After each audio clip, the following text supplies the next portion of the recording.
The Theater Company of Lafayette presents Treasure Island by Robert Louis Stevenson, directed by Madge Montgomery. Today's episode, Captain Silver.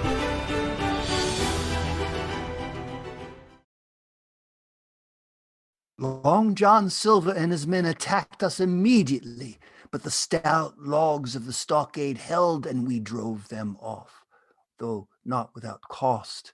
Joyce, one of the loyal sailors, lay dead, and Captain Smollett was wounded. Never before were we so grateful for Dr. Livesey. The captain's asleep. He'll be all right in a few days. Do you think they'll attack again tonight, sir? I don't know, Jim. Hard to foresee the end of this. Yes, it's true enough, lad. Therefore, I want you to have the treasure map. It's yours by rights, you know. If that's your wish, Squire. And if the worst comes to the worst, don't hesitate to buy your wife with it. But they won't drive us out of here in a hurry. Well, they may not even try to, Squire. Why? Why's that? Well, with the high tide, they can bring the ship in closer to shore. And once within cannon range, why, they could level this fort. Oh, by Jove, so they could. If John Silver thinks of it, blast him. And they've got all the boats. Otherwise, I'd try to get to the ship and cut the anchor rope. But we can't stay here in the stockade. Jim, you spoke of Benn, Gunn and a meeting tonight. Perhaps he knows of a place where we can hide. I'm sure he does, sir. I'm sure he does. Aha, then I'll go looking for Mr. Gunn within the hour. I, too, had a plan. Under cover of darkness, I slipped unnoticed from the stockade and reached the rocks where Ben Gunn kept his little boat. In my belt was a knife. I paddled silently out to the Hispaniola, climbed to the deck, and cut the anchor rope. So it be you, young Master Hawkins? Come to join us, evil swabs, is it? It was Israel Hans the pirate. I struggled with every ounce of strength and broke away, but the map of Treasure Island fell from my shirt. Flint's map! So it was you who had it. I grabbed it from the deck and leaped for the rigging. I climbed higher and higher, but Hans was right behind me. When I could go no further, I drew the pistol from my pocket. Stay where you are, Mr. Hans. Me, you got a pistol, Master Hawkins? Go down to the deck. Ah, just like Silver said. Smart as paint. Coming here with me all alone aboard? One more step, Mr. Hans, and I'll blow your brains. Jim, I reckon I'll have to strike a course, which comes hard, you say, for a master mariner to a ship's younker like you, Jim. Suddenly he grabbed his knife and threw it. There was a great burst of pain as it pinned my shoulder to the mast.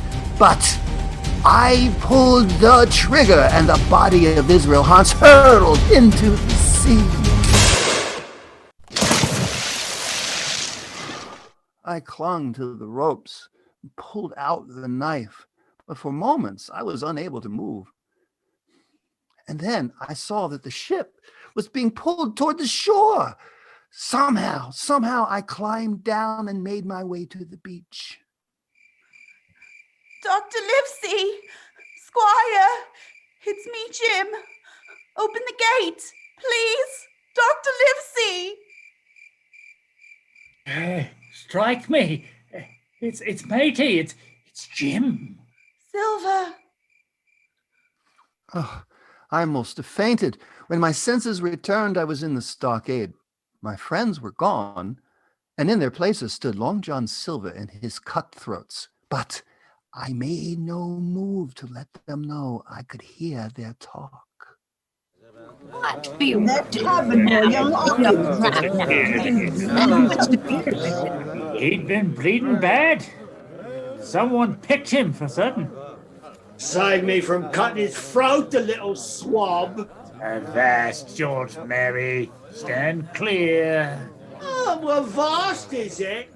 Maybe a touch of steel would show young Master Hawkins which side you were on, and some others I could name as well. Maybe you think you'll be captain here, eh, George? Oh, this here crew would lay a sight more confidence in a captain as about us, I'll say about our enemy prisoners. Why, you knothead. With him bad hurt, they'll part with the map to save his life. We'll hoist another flag of truce and hail the doctor. Hey, who be you to tell us our business? Wow, Williams. If all this crew takes any more of your orders, we claims our right of counsel. Aye, according to the rules. Just as Mary says, according to the rules. Then have your counsel and be hanged. Aye, we go with Mary. I cast for George Mary. Jim, can you hear me? Where's Dr. Livesey and the Squire? Oh, they gave us the slip, lad, during the night. Now lay still. You'll be cared for proper. Old John will fetch the doctor here. And then, lacking a leg, as he climbed to the top of the stockade, Long John hung a flag of truce and shouted for Dr. Livesey. Don't fret, boy. They'll see that flag and speaking of seeing things, I've just been seeing something myself. The Hispaniola beached on the shore. That be your doing, Jim? That be the cause of your hurt? Yes, I cut the anchor off. Ah, 'tis a real wicked trick, Jim. And was I you, I'd keep my mouth shut about it. We finished counsel, Mr. Silver. This be for you. A piece of paper, is it? With a spot of black on it. And the word deposed. Wrote very pretty, George. We're choosing our new captain, and do they vote me in, I'll say to it... There'll be no voting until the treasure map be disposed of. Until then, this black spot ain't worth a biscuit. Map or no map, we ain't giving up no hostage till we lays hands on treasure. Yeah, your feet wants our hostage surrender. It's ours. And there'll be ye to find the same without the map. John! Silver! It's him, the doctor. He's seen the flag. And then lay to, all of you. It's a young Hawkins, sir. He be hurt. If Jim's there, bring him out of the stockade. If I set you out yonder, Jim, do you give me your affidavit, not the slip cable? Yes, words of honor. Stand by while I parlays it. And a sharp lookout on all sides. The eyes be on a man what's trying to keep a foot in each camp.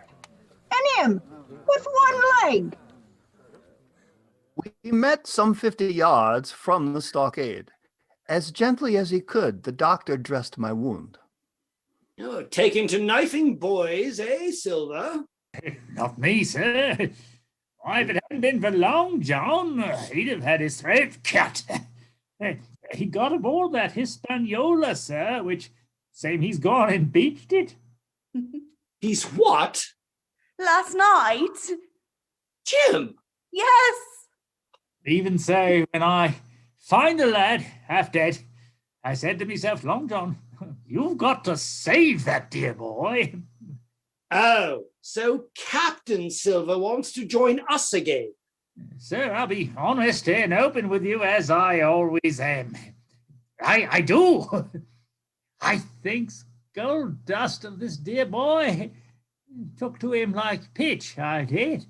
You'd have killed me yourself if you had the map, but you'll never get it. I'll die first. Oh, but I got the map, Jim. Be this the same, or be it not.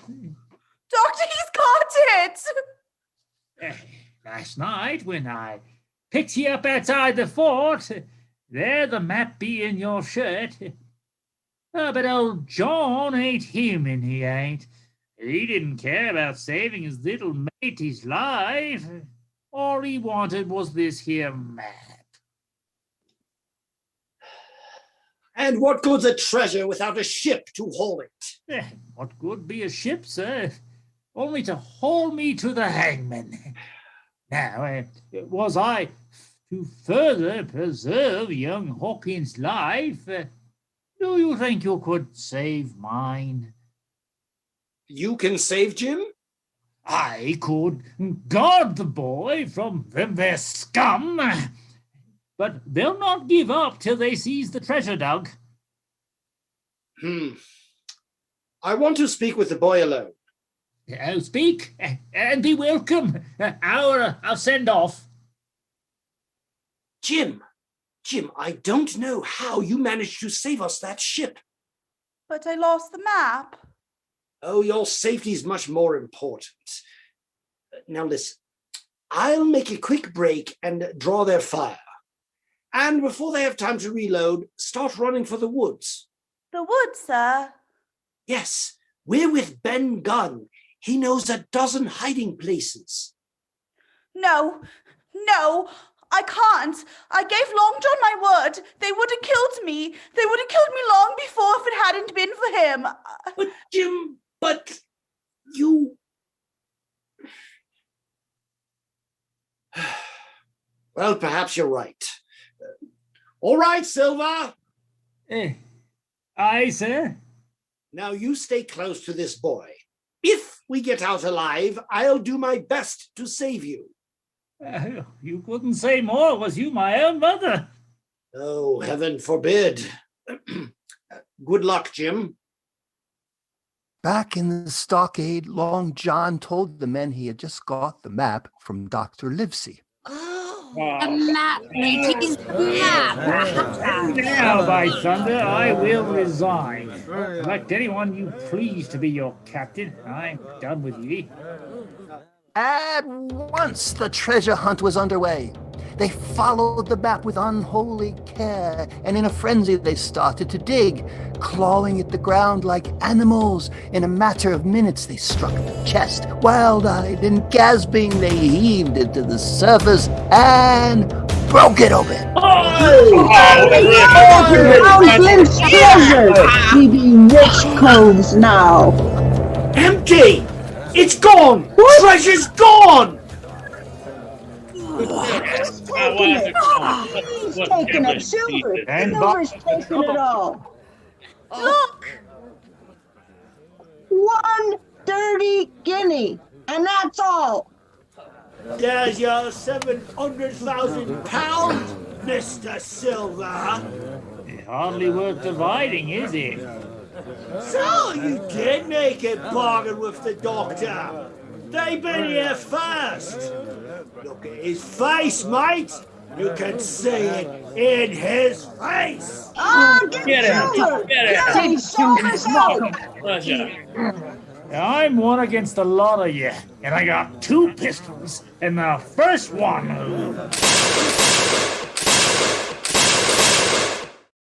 Long John Silver had fired only once.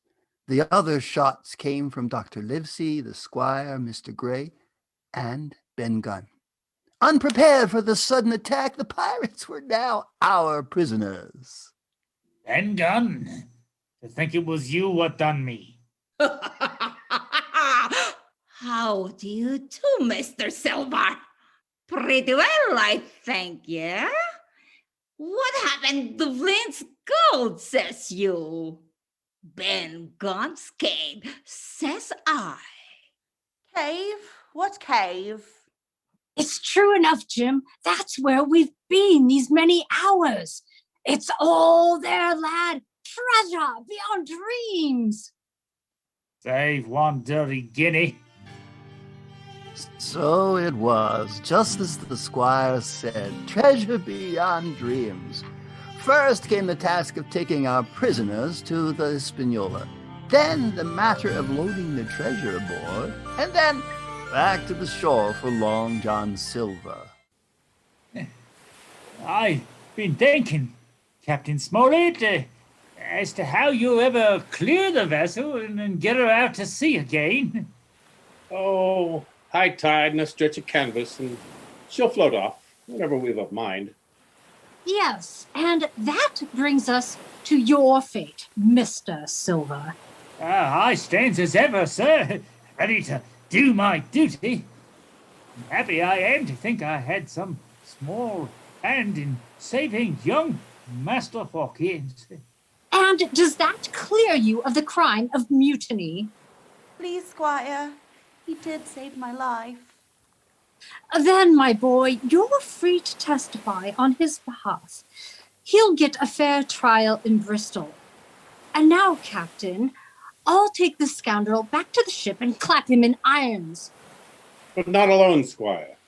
Mr. Gray, you and Jim, take them in the longboat. Hey, Captain.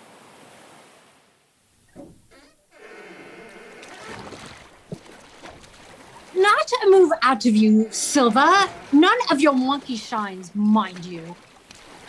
Would you permit a word, sir, with matey? Talk your fool head off for all I care. Thank you. You kindly, sir.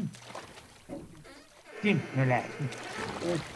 I'm thinking of Captain Flint, I am. She still be in the stockade. Take the parrot boy. Only remember, she can't abide a cage. None of us like cages, Jim. I couldn't, Long John. You be fond of the bird, matey. I'd like to keep her, but she'd only remind me of you. Well, no matter. There, I would dearly love to leave a trinket to a lad I respect.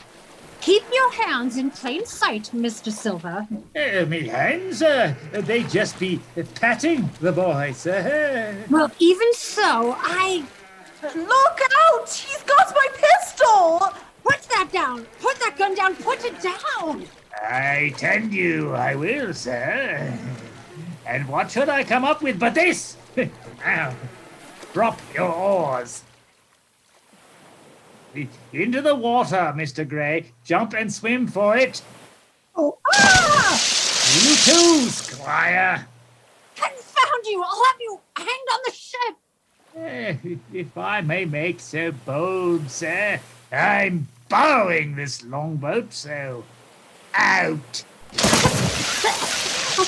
Oh, you monster! How can I swim to the shore? Just spread your blubber, Squire. Might be as you can float. As for you, Jim. I'll jump. You don't have to tell me what to do. No, play now.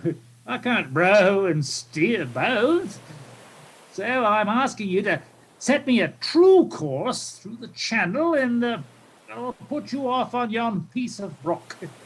And if I don't? It's the last thing I'll ever ask of you, matey. I took the tiller. I sat in silence as he rowed desperately. There was a narrow channel. Finally, I saw my chance. I yanked the tiller and drove the boat into a sandbar. You put us on the bar. Climb off and shove me off. I'll take no orders from you. And you can't do it yourself, can you? Not with one leg. You put me on here and now you'll shove me off, or by the powers, I'll crack your neck. They're coming after me in the jolly boat. And they'll take you. And they'll hang you for your crimes. They'll take you to Bristol and they can't. They can't hang you, John. Jim. Jim, boy. Jim. That's it, lad. Shove the nose out. I might have known you'd never let them hang your old shipmates. I'll hoist a bit of sail out yonder. I'll make it safe enough. Goodbye, matey. Good luck to you. He was well out into the open water when Squire and Dr. Livesey reached the sandbar.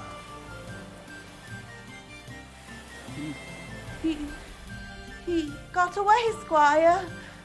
Oh, well, the sharks may do for him yet. Blast him, anyway. I'm as wet as a herring. Blast him indeed, Squire. And yet, I can almost find it in my heart to hope that he makes it. He will, sir. I know he will.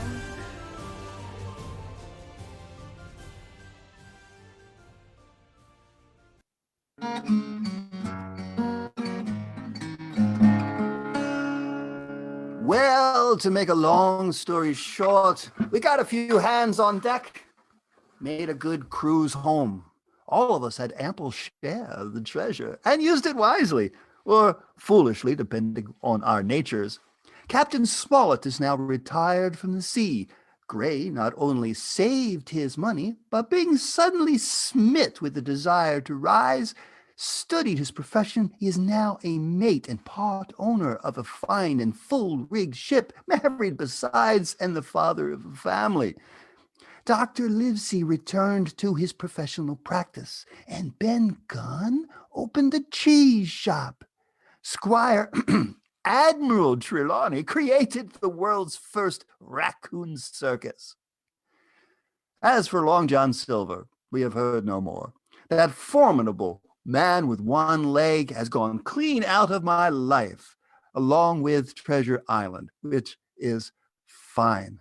Oxen and wain ropes could not drag me back to that accursed island. And the worst dreams that I ever have are of the surf crashing against the shore of that cursed island and waking upright in bed with the sharp tone of Captain Flint's voice ringing in my ears. Pieces of eight! Pieces of eight! Ah!